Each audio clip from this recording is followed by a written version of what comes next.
السلام عليكم ورحمة الله وبركاته، والصلاة والسلام على خير الأنام سيدنا محمد عليه أفضل الصلاة والسلام. ازيكم عاملين ايه؟ يا رب ان شاء الله تكونوا بألف خير. النهاردة ان شاء الله هنعمل مع بعض الفطير الشرقي بطريقة سهلة جدا جدا، ولا هنعجن ولا دقيق ولا مقادير ولا أي حاجة، بأسهل طريقة هتعملوه في البيت، ومش هتحتاجوا ان شاء الله ان انتوا تشتروه من بره تاني. شايفين؟ وطعمه حلو جدا، ان شاء الله يعجبكم. بصوا، انا الاول هعمل السجق. انا بحب اخده كده تشويحه، هشوحه كده في معلقتين زيت، واول ما يبتدي كده ياخد اللون ده هبتدي بقى ايه اقطع فيه قطع كده صغيره اهو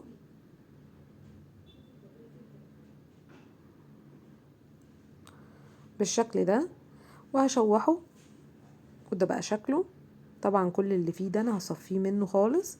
عندي بقى جبنه رومي مبشوره، وعندي زيتون اخضر انا مقطعاه، وبقى عندي كمان فلفل وطماطم. فلفل بقى براحتكم، لو بتحبوا الفلفل الحامي طبعا هتحطوا بقى فلفل حامي، مش عايزين عندكم فلفل الوان وحابين تحطوا براحتكم. بصوا، الحشو بتاعكم ده زي ما انتوا حابين. عايزين تعملوا جبن، بس عايزين تعملوا لحمة مفرومة معصجة، عايزين تعملوا بسطرمة، زي ما انتوا عايزين. يعني الحشوات دي، وممكن كمان تحشوه حلو، يعني ممكن تحشوه كاستر، ممكن تحشوه قشطة، براحتكم. وممكن تعملوه سادة وتحطوا عليه نوتيلا او لوتس، زبدة لوتس، او زبدة فول السوداني، براحتكم بقى. يعني دي حاجة بتاعتكم. بصوا، دي الخلطة بتاعت اللي انا هدهن بيها الجلاش ده: لبن وزبادي وزبدة وبيكنج باودر. لو حابين كمان تزودوا يعني الطعم اكتر، فهتبقى معلقتين قشطة كمان معاها، بتبقى طعمها حلو قوي. وكمان بتخلي الورق بتاع الجلاش يكون مورق كده وجميل. هبتدي بقى احط كده ايه ورق الجلاش. بصوا، حتة مقطوعة حتة اتقطعت. هو الجلاش كان عندي في الفريزر، وانا طلعته وابتديت اشتغل بيه. مفيش حاجة بتترمي معانا، حتى الورقة المقطوعة ممكن تحطوها في النص، مش هتأثر في اي حاجة، بالعكس هتبقي استخدمتيها اهو بالشكل ده، ومفيش حاجة بتترمي خالص. هحط بقى فلفل رومي، واحط زيتون طبعا على حسب ما انتوا عايزين فلفل حامي هتحطوا. هحط بقى سجق، عايزين فلفل، عايزين زيتون اسود، عايزين فلفل الوان، براحتكم. بصل، يعني ممكن نقطع كمان عليها بصل. انا بما اني بحب البيتزا بحب احط بصل على البيتزا، فلو حطيته برضو بصل سلايس كده رفيع هتبقى حلوة قوي. وحطيت بقى جبنة موتزاريلا، وهحط قوطة عشان انا ما حطيتش طماطم لسه، مقطعاها حتت صغيرة. وهبتدي بقى ايه اقفل الجلاش اللي بره ده، بجيبه على جوه كده اهو. اقفلها كده هتبقى عاملة زي الفطيرة بالظبط. وكمان ممكن احط واحدة من فوق، ورقة من فوق اقفل بيها على كل ده، زي ما قلت لكم. الجلاش اهو، بصوا بعمل ايه، بحطه من تحت كده عشان اظبط يعني اظبطها تبقى شبه الفطيرة بالظبط.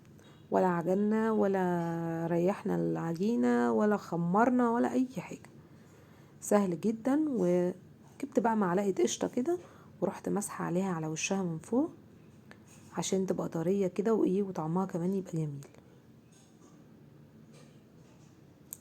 دي بقى جربتها ما حطيتش زيت، حطيت من الخلطة اللي انا عملتها كده، الزبادي واللبن حطيت فيها في الصينية، وابتديت برضو ايه اكمل عادي خالص زي ما عملت الاولانية.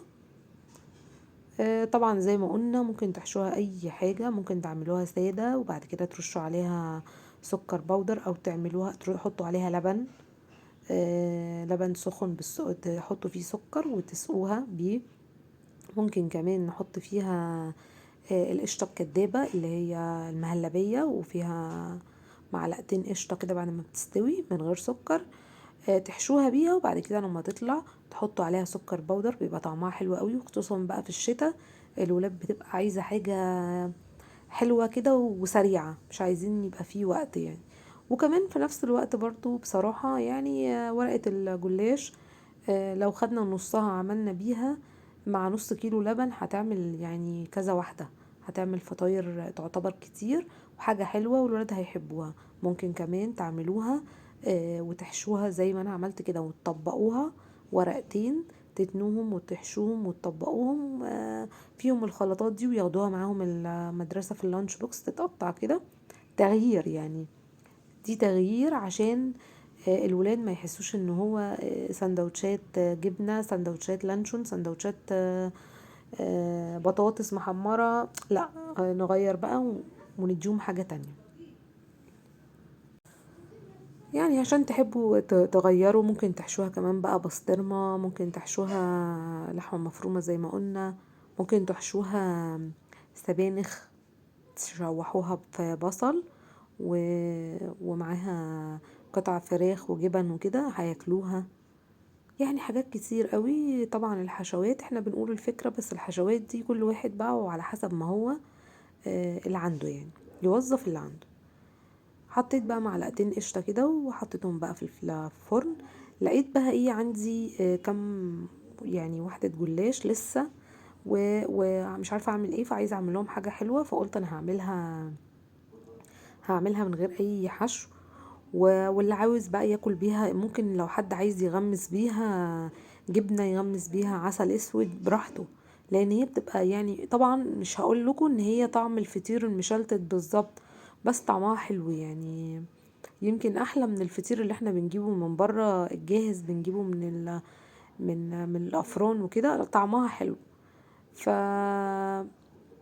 يعني انا شايفه ان انتوا لو يعني نفسكوا رايحه لان انتوا تعملوا فطير مشلتت ومش عارفين العجن بقى والفرد وكده، فدي بتبقى سهله قوي.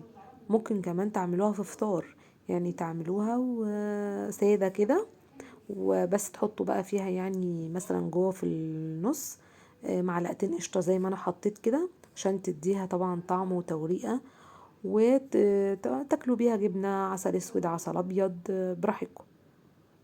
بس بجد والله طلعت حلوة يعني. ممكن تعملوها برضو كده ونحط عليها لبن، نقطعها ونحط عليها سكر بودرة ولبن، حلوة جدا اهو.